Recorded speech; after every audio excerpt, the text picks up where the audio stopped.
నమస్తే. తెలంగాణలో MP elections రాబోతున్నాయి. దేశవ్యాప్తంగా జరగబోతున్నాయి. సో, కేంద్రంలో అధికారం ఎవరిది అన్న చర్చ జరుగుతోంది. ఇంకొక 2 లేదా 3 నెలల సమయం ఉంది. ఈ అయోధ్య రామ మందిరము, దాని తర్వాత మరి ముందస్తుకేమైనా వెళ్ళే అవకాశం ఉందా? లేదు యాజ్ యూజువల్‌గానే ఎలక్షన్స్ జరుగుతాయన్నది చూడాలి. ఈ సమయంలో ముఖ్యంగా తెలంగాణ రాష్ట్రంలో రాబోయే ఎన్నికలు కాంగ్రెస్ వర్సెస్ బీజేపీగా జరిగే అవకాశాలు స్పష్టంగా కనిపిస్తున్నాయి. బీఆర్ఎస్ కేవలం ఒక 5-6 స్థానాల మీదనే ప్రధానంగా ఫోకస్ పెట్టి ఆ 5ంటిని గెలవాలన్న ఒక ఆలోచన చేస్తున్నట్టు కనబడుతున్నది. కొంతమంది ఉన్న సిట్టింగ్లు పోటీ చేయడానికి ఇబ్బంది పడుతున్నారు. అనవసరంగా ఖర్చు పెట్టి ఓడిపోతామన్న భయంలో ఉన్నట్టు కనబడుతున్నది. సో ఇలాంటి ఈక్వేషన్స్ మధ్య చాలామంది ప్రముఖులు కూడా ముఖ్యంగా భారతీయ జనతా పార్టీలో ఆల్రెడీ సిట్టింగ్లతో పాటు కొంతమంది మోడీ వేవ్లో మేము ఈజీగా బయటపడతామని పోటీ చేయడానికి రెడీ అవుతున్నారు. సో ఇట్లా మల్కాజ్గిరి సీటు మీద చాలామంది కన్నుబడ్డది. అక్కడ ఈటల రాజేందర్ పోటీ చేస్తానంటున్నారు. మురళీధర్ రావు, వీరేందర్ గౌడ్, ఇట్లా చాలామంది పేర్లు ప్రధానంగా తెర మీదకి వస్తున్నాయి. సో అందులో భాగంగా ఈ మధ్య కాలంలో చాలా గట్టిగా ఫోకస్డ్గా వినిపిస్తున్న పేరు కొమరయ్య. సో ఎవరి కొమరయ్య గారు, ఎందుకు ఆయన మల్కాజ్గిరి నుంచి పోటీ చేయాలనుకుంటున్నారు? సో ఆయన పెద్దగా ఈ ఎడ్యుకేషనల్ ఇన్స్టిట్యూషన్స్ ఉన్నప్పటికీ కూడా మల్లారెడ్డి లాంటి ఫోకస్ అయితే ఆయన మీద లేదు. యాక్చువల్గా అలాంటి బ్యాడ్ నేమ్ అయితే ఎక్కడా లేదు. సో వాళ్ళు Delhi public school and Pallavi international schools, ఇట్లా మోడల్ స్కూల్స్, ఇట్లా చాలా ప్రైవేట్ ఇన్స్టిట్యూషన్స్ని రన్ చేస్తూ ఉన్నారు. సో ఆయన మల్కాజ్గిరి ఎంపీగా పోటీ చేయాలన్న ఆలోచన చేస్తున్నారు భారతీయ జనతా పార్టీ తరపున. సో ఆ పార్టీ షార్ట్ లిస్ట్లో ఆయన పేరు కూడా ప్రధానంగా ఉండడం విశేషంగా మనం చెప్పాలి. సో చూద్దాం అసలు విజయ అవకాశాలు ఏంటి, అసలు ఆయన టికెట్ వచ్చే అవకాశం ఉందా? ప్రస్తుతం నా ముందు కొమరయ్య గారు కూర్చున్నారు. సార్ నమస్తే. సో ఎందుకు ఇవ్వాలి సార్ మీకు టికెట్, మల్కాజ్గిరి టికెట్ బీజేపీ నుంచి? ఎందుకు ఇవ్వాలని క్వశ్చన్ కన్నా ఎందుకు అడగాలి నేను అదే అంటున్నాను. మీ పార్టీ హైకమాండ్ మీకు కొమరయ్య గారికి టికెట్ ఇవ్వాలి అని ఎందుకు ఆలోచించి మీకు టికెట్ ఇవ్వాలి? మీకున్న పాజిటివ్ పాయింట్స్ ఏంటన్నది నా పాయింట్. అంటే నేను ఒక నార్మల్ విలేజ్ నుంచి ఒక అగ్రికల్చర్ ఫ్యామిలీ, ఒక ఓబీసీ క్యాండిడేట్గా ఉంటూ కష్టపడి చదువుకొని ఒక ఇంజనీరింగ్ కాలేజ్ చేసి తర్వాత ఈ స్కూల్స్ కొంచెం గట్టిగా స్కూల్స్ కానీ తర్వాత రియల్ ఎస్టేట్ కొంత ప్లస్ ఈ గ్రీన్ ఎనర్జీ ప్రాజెక్ట్ ఎస్టాబ్లిష్ చేసాము. ఓకే. తర్వాత స్కూల్స్లో ఒక స్కూల్ నుంచి 94 నుంచి స్కూల్ ఎడ్యుకేషన్లో ఉన్నాము. స్కూల్ ఎడ్యుకేషన్లో ఎందుకు రావాల్సి వచ్చిందంటే చిన్నప్పుడు నేను కష్టపడ్డ చదివిన కాబట్టి అందరూ కొంతమంది కన్నా మనం హెల్ప్ చేద్దాము అనే ఉద్దేశంతో స్టార్ట్ చేశాము. అది అంచెలంచెలుగా ఒక 40,000 స్టూడెంట్స్ ఈరోజు మనకు ఎల్కేజీ నుంచి పీజీ వరకు మన డిపిఎస్ ఢిల్లీ పబ్లిక్ స్కూల్ కానీ, పల్లవి మోడల్ స్కూల్, పల్లవి ఇంటర్నేషనల్ స్కూల్, పల్లవి ఇంజనీరింగ్ కాలేజ్, పల్లవి మేనేజ్మెంట్, ఓకే, ఇందులో ఉన్నారు. అందులో మన పేరెంట్స్ సాటిస్ఫైడ్ పేరెంట్స్ కానీ వీఆర్ అంటే ఇంకోటి అఫోర్డబుల్ ఎడ్యుకేషన్ అంటే మా సిబిఎస్ఈ స్కూల్స్ అన్నీ కూడా ఓకే ఒక స్టాండర్డ్ ఎడ్యుకేషన్ ఇస్తూ అఫోర్డబుల్గా, అంటే ఇప్పుడు ఒక గవర్నమెంట్ ఎక్స్పెండిచర్ ఈచ్ ఒక స్టూడెంట్ మీద చూసుకుంటే కూడా వాళ్ళ ఇన్ఫ్రాస్ట్రక్చర్ ఫ్రీగా ఉండగా కూడా ఒక రన్నింగ్ ఎక్స్పెండిచర్ కన్నా తక్కువ కాస్ట్లో మనం ఎడ్యుకేషన్ ఇవ్వడం అవుతుంది.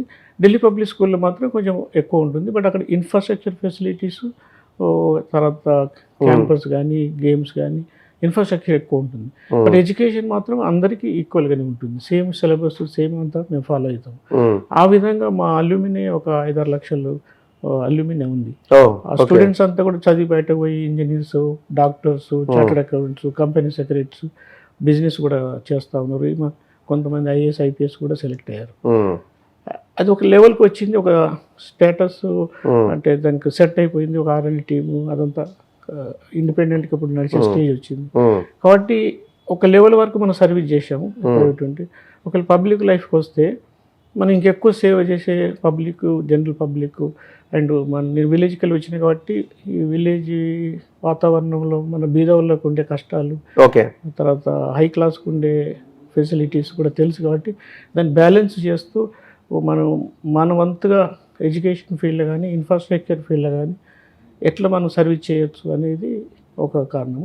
ఇప్పుడు మన ప్రైమ్ మినిస్టర్ మోడీ గారు వచ్చిన తర్వాత లాస్ట్ 10 yearsలో ఏదైతే ఇండియాకు వచ్చిన ఇంటర్నేషనల్గా ఫేమస్ కానీ మన తర్వాత ఇన్ఫ్రాస్ట్రక్చర్ డెవలప్మెంట్ కానీ రోడ్స్ డెవలప్మెంట్ కానీ నల్ మన సో మీరు ఎందుకు మల్కాజ్గిరి టికెట్ అడుగుతున్నారు? అంటే మీరు మల్కాజ్గిరి స్థానంలో ఉన్నారా, అక్కడ ఉన్నారనే? నేను ఉండేది సికింద్రాబాద్ కంటోన్మెంట్ ఏరియాలో నేను ఉంటా. ఓకే, అది పార్ట్ ఆఫ్ మల్కాజ్గిరి కాన్స్టిట్యున్సీ, అదొకటి. ప్లస్ మా ఈ విద్యా సంస్థలన్నీ కూడా maximum located in Malkajgiri constituency. So మీ స్కూల్లో చదివిన పిల్లలు వాళ్ళంతా ఆ ఏరియాలోనే ఉంటారా? Almost maximum. బట్ సిటీ అంతటా ఉన్నారు, బట్ ఎక్కువ ఇన్స్టిట్యూషన్స్ మల్కాజ్గిరి కాన్స్టిట్యున్సీలో ఉన్నాయి. ప్లస్ బేసికల్గా ఐఎమ్ రెసిడెంట్ ఆఫ్ మల్కాజ్గిరి మన సికింద్రాబాద్ కంటోన్మెంట్ వస్తుంది కాబట్టి అది పార్ట్ ఆఫ్ మల్కాజ్గిరి కంటోన్మెంట్, అందుకే అడుగుతుంది. సో మీ ప్రాపర్ టోటల్ ఇక్కడేనా? అంటే లాస్ట్ 40 years మీరు ఎక్కడ? మీది పెద్దపల్లి మీద. ఓకే, బందపల్లి వెళ్ళి. సో మీరు కొమర యాదవ్, మీరు Munnuru Kapu. Okay, sorry, Munnuru Kapu. Yeah, so అందుకే మీరు మల్కాజ్గిరి సీట్ అడుగుతున్నారు. లాస్ట్ 40 years నుంచి కూడా Mahendra Hills part of Secunderabad, okay, Malkajgiri కాన్స్టిట్యున్సీలో వస్తుంది. సో నా పాయింట్ ఏంటంటే చాలా హేమాహేమీలు పోటీ పడుతున్నారు కదా టికెట్ కోసం. ఈటల రాజేందర్, మురళీధర్ రావు, ఇంకా ఎవరు, వీరేందర్ గౌడ్, ఇంకెవరు, సురేష్ రెడ్డి గారు, ఇట్లా చాలా మంది పోటీలో ఉన్నట్టున్నారు కదా. సో మీకు టికెట్ వస్తుందన్న నమ్మకం ఉన్నదా మీకు? అందరూ ఉన్నారు పోటీలో, నేను కూడా అర్జీ పెట్టాము. పార్టీ ఎవరికి ఇస్తే వాళ్ళు మేమందరం పనిచేస్తాము.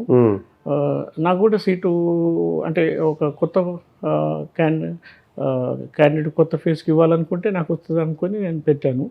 నాకు సీటు వచ్చినా రాకపోయినా ఎవరికి వచ్చినా మేము ఫుల్ ఫ్లెడ్జ్డ్గా పనిచేస్తాము. మల్కాజ్గిరిలో ఒక బీజేపీ క్యాండిడేట్ గెలుస్తాడని నమ్మకం ఉంది. సో మరి గ్రౌండ్ వర్క్ చేశారా మీరు? అంటే మీరు పోటీ చేయాలి అనుకుంటున్నారు కాబట్టి మన గ్రౌండ్ వర్క్ ఏమైనా చేసుకున్నారా? గ్రౌండ్ వర్క్ అంటే టోటల్ కాన్స్టిట్యున్సీ జియోగ్రఫికల్గా ఐడియా ఉంది.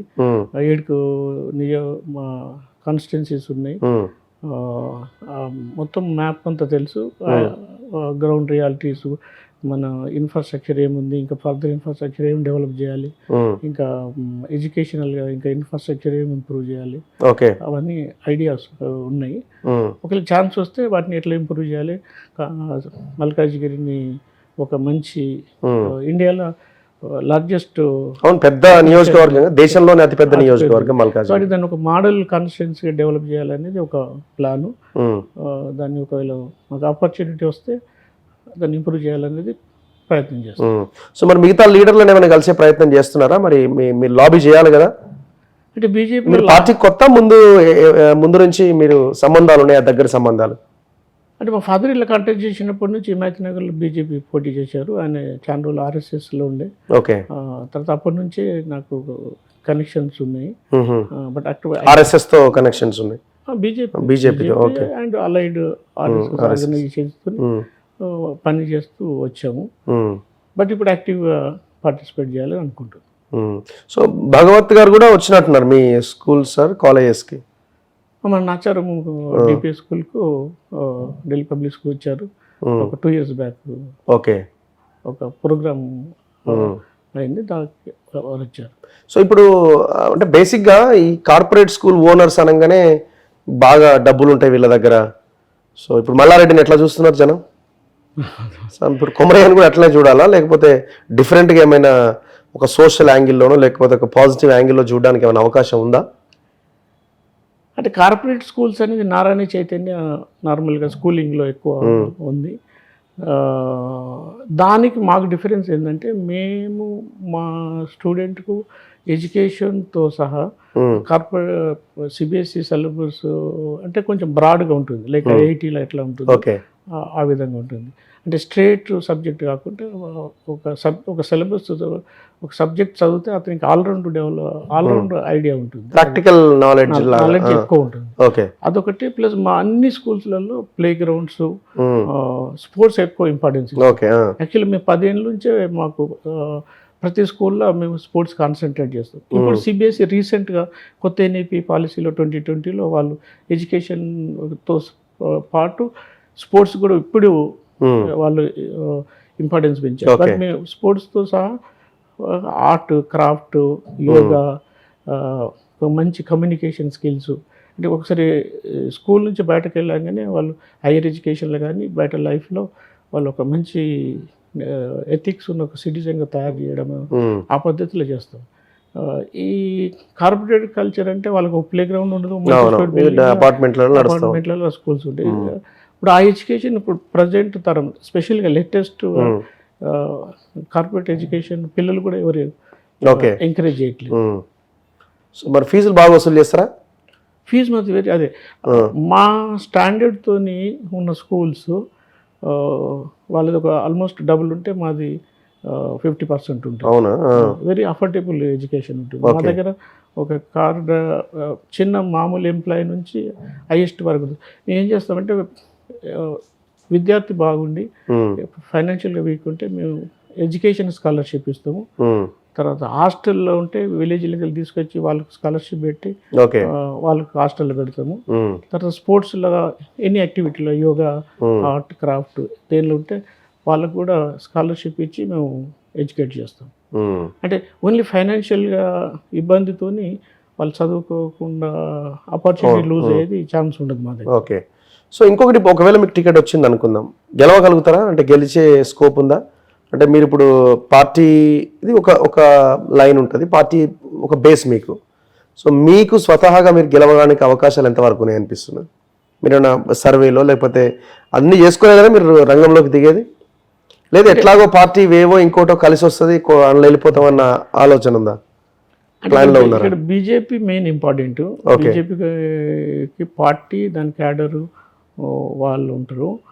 ప్లస్ ప్రైమ్ మినిస్టర్ గారు ఎక్కడ అయితే ఆయన లాస్ట్ 10 yearsలో ఎట్లా చేశారు, ప్రైమ్ మినిస్టర్ గారు థర్డ్ టర్మ్ గెలవడం క్యారెట్ అంటే ఎనీ నెంబర్ ఆఫ్ సీట్స్ అనేది ఇంపార్టెంట్.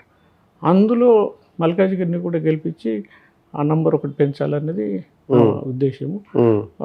నేను ముఖ్యంగా ఇప్పుడు యాక్టివ్ పాలిటిక్స్కి రావడానికి కారణం మన ప్రైమ్ మినిస్టర్ చేసిన ఇన్ఫ్రాస్ట్రక్చర్, ఆ డెవలప్మెంట్స్తోని. దానికి తోడుగా అంటే ఇంతవరకు ఇంత సర్వీస్ చేశాము, మేము అనుకునే ప్రకారం నెగిటివ్ ఫ్యాక్టర్స్ ఏం లేవు ఓకే అని దిగాము. సో వేరే పార్టీలోకి వెళ్ళాలి అన్న ఆలోచన ఎప్పుడు అట్లేం రాలేదా? లేదు.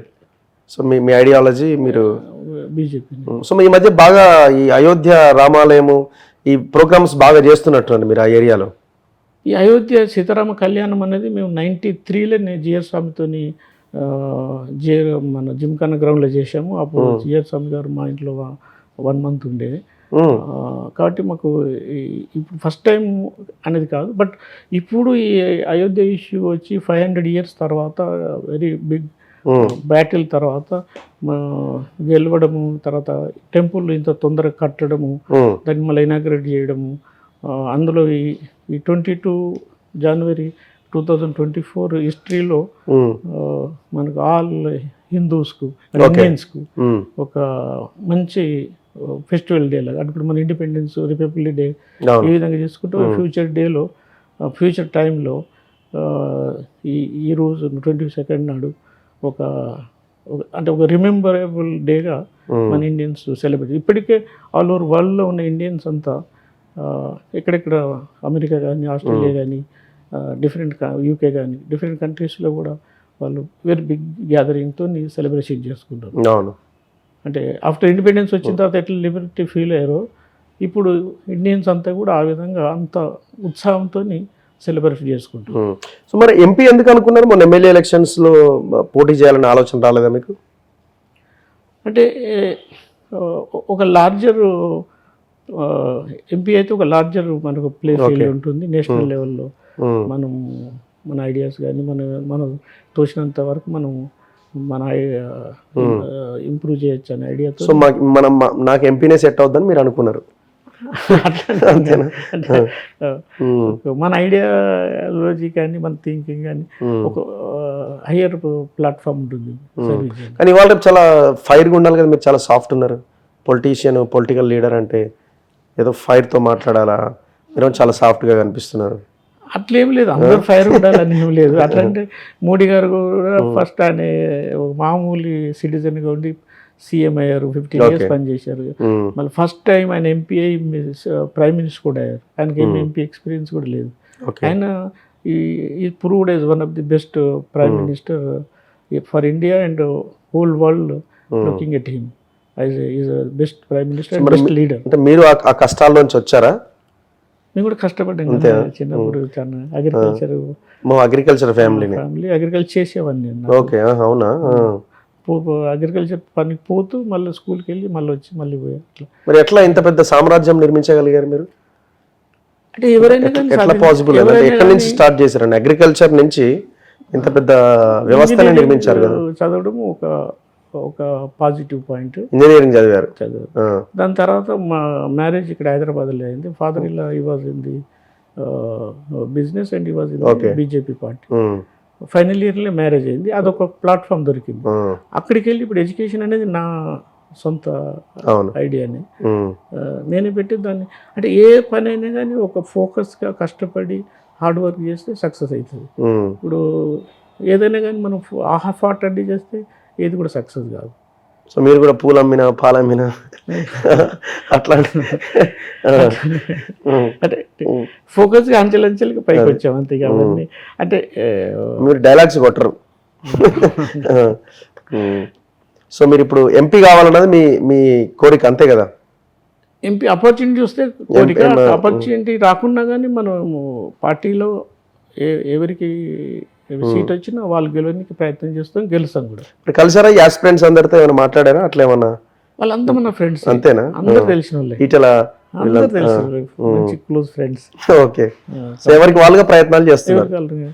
yesterday there was one meeting, we met all the except Etela sir రాలేదు, బట్ వాళ్ళ but we are very close friends and is a close like friendly fight. Okay. So పరిశీలనలో మీ పేరు ఎక్కడ ఉన్నది అంటే అది తెలుగు మీకు క్లారిటీ వస్తుంది కదా? అరే నేను ఓకే అప్లికేషన్ ఇచ్చాము, మన ప్రయత్నం అంటే ప్రయత్నం అంటే మనం ఈ యాక్టివిటీ చేస్తా ఉన్నాం. హైకమాండ్ వాళ్ళు డిసైడ్ చేస్తారు ఎవరికి వాళ్ళు. ఓకే. ఇప్పుడు నేషనల్ లెవెల్లో కూడా మీకు లీడర్స్ తెలిసిన వాళ్ళు ఉన్నారు? ఓన్లీ ఇక్కడ నుంచి స్టార్ట్ చేయాల్సిందేనా మీకు? లీడర్స్ లోకల్ వాళ్ళు తెలిసిన ఉన్నారు, పైన మనకు ఎక్కువ తెలియదు. ఓకే. బట్ వాళ్ళ ఓన్ వాళ్ళ సర్వీస్, వాళ్ళ సిస్టమ్, వాళ్ళ ప్రొసీజర్ ప్రకారం వాళ్ళు సెలెక్ట్ చేస్తారు. సో ఓవరాల్ స్టేట్లో ఎట్లుంటుంది అంటారు ఎంపీ ఎలక్షన్స్లో? తెలంగాణలో అట్లీస్ట్ 12 సీట్స్ బీజేపీ ఎక్స్పెక్ట్ చేస్తుంది. ఈసారి కాంటెస్ట్లో మెయిన్ బీజేపీ అండ్ కాంగ్రెస్ ఉంటుంది. ఓకే. ఎందుకంటే నేషనల్ పాలిటిక్స్ కాబట్టి. ఓకే. నేషనల్ లెవెల్ ఆల్టర్నేటివ్ అవన్నీ చూసేస్తారు. అంటే ఇప్పుడు మొన్న ఎమ్మెల్యే ఎలక్షన్ అప్పటికి ఇప్పటికి కొంచెం డిఫరెన్స్ ఉంటుంది. అది లోకల్ పాలిటిక్స్ ఇక్కడ కాబట్టి అది వేరే ఉంటుంది. ఇప్పుడు నేషనల్ లెవెల్లో నేషనల్ లీడర్ ఎవరు పొటెన్షియల్ క్యాండిడేట్, ఆల్టర్నేటివ్ ఎవరు, ఆల్టర్నేటివ్ అంత స్ట్రాంగ్ లేరు కాబట్టి ప్రైమ్ మినిస్టర్ మోడీ గారే ఆయనే లీడర్, ఆయనే గెలుస్తాడు. ఓకే, చూద్దాం. Anyway thank you very much and all the best sir. Thank you very much. So ఇది కొమరయ్య గారితో ఇంటర్వ్యూ. సో ఆయన మల్కాజ్గిరి ఎంపీ స్థానం నుంచి పోటీ చేయాలనుకుంటున్నారు బీజేపీ తరఫున. సో ఆయన అప్లై చేసుకున్నారు పార్టీకి. మరి ఆ పార్టీ టికెట్ ఇస్తుందా లేదా అన్నది చూడాలి. ఈటల కొమరయ్య గారు ఇంకా ఒకరిద్దరు పేర్లు షార్ట్ లిస్ట్ అయినట్టుగా కనబడుతున్నది. మరి ఎవరికి టికెట్ వస్తుందో అన్నది చూడాలి. చూద్దాం ఎవరికి వస్తుందో. చూస్తూనే ఉండండి మన తొలి వెలుగు.